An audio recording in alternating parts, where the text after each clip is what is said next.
Hello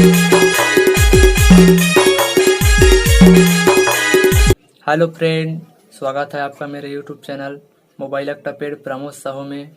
mobile अक्टापेड के नए नए वीडियो और नए नए पेज पाने के लिए आप मेरे चैनल को सब्सक्राइब कर दे और वीडियो को लाइक शेयर कर दे, ताकि आपके लिए मैं फिर ऐसी वीडियो ला सकूं।